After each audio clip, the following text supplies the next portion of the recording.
Under what circumstances might the founder of a major AI company be just flat out wrong? That's an interesting question I've been pondering, because Dario Amodei, the founder of Anthropic, which is the maker of Claude, a major AI model, competitor of ChatGPT, went on the record this week saying half of all entry-level jobs are going to go away in 5 years. But there is controversy here because at the same time, same week, shots fired. Major leaders at Shopify, the CEO of GitHub, one of the most influential engineers on the planet, Gergely Orosz, all fired back and said that is ridiculous because the complexity of code at enterprise scale is not something that AI is adequately addressing. And because if you want to hire entry-level roles for culture change, it has never been a better time. And Shopify and GitHub are putting their money where their mouth is on that one, because they are both instituting big hiring programs for entry-level engineering roles. They want more junior engineers because they say that gets AI native engineers into their talent stack.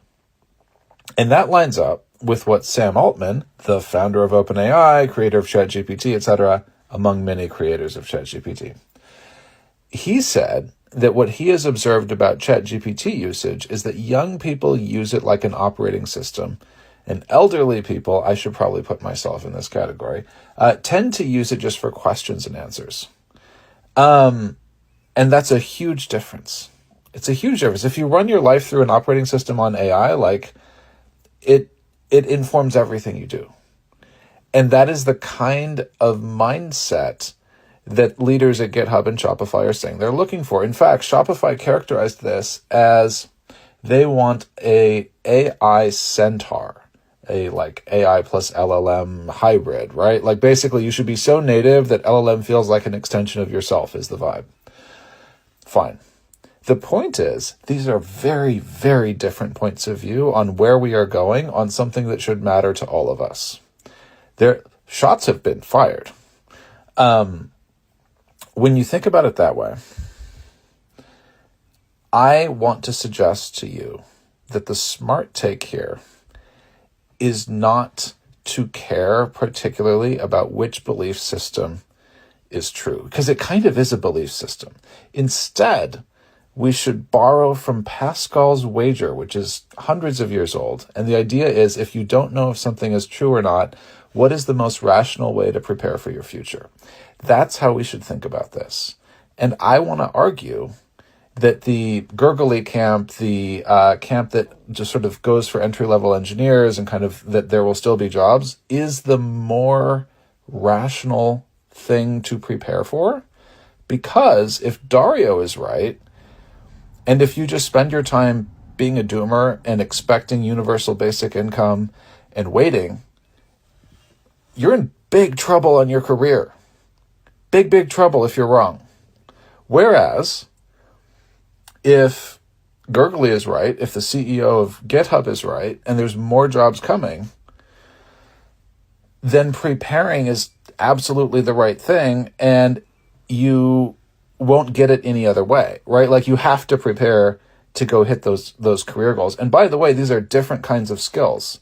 You have to develop human skills because increasingly employers are looking to interview you in person to avoid these sort of AI cheating apps that come up on the screen that help you pass these interviews. So you have to cultivate human connection. You have to cultivate presence. You have to cultivate these sort of traditionally human wisdom skills. You also have to cultivate problem-solving skills. And here's the tie-in to Dario's world. Dario agrees that we will be in a world where people will manage fleets of bots. Guess what you need? You need high-level agency and problem-solving skills to do that as well. So you win either way. And I think that elevates the conversation above arguing over who is right. We can let people fight that out. That's fine. Let them have their big conversation. we have practical things we can do to get ready for this world either way. If you want to dive deeper on this, I did put up a Substack that goes way deep on this, the skills you need to prepare for, all of that. And I'm just going to give you a hint on this one. This one is whatever the setting is. I set it so that if you're a free subscriber, you can redeem it. And this is like your view of a post, and you can get a full paid post for free. So I don't know quite how it works on the reader side, but that's the setting I clicked in Substack, and I'm sure you can figure it out. But the net of it is, if you sign up, you should be able to get a hold of the post. And I think it's phenomenal. I think it's really important to think about what we can do practically and not just think about whose side is right. And I hear so much of whose side is right.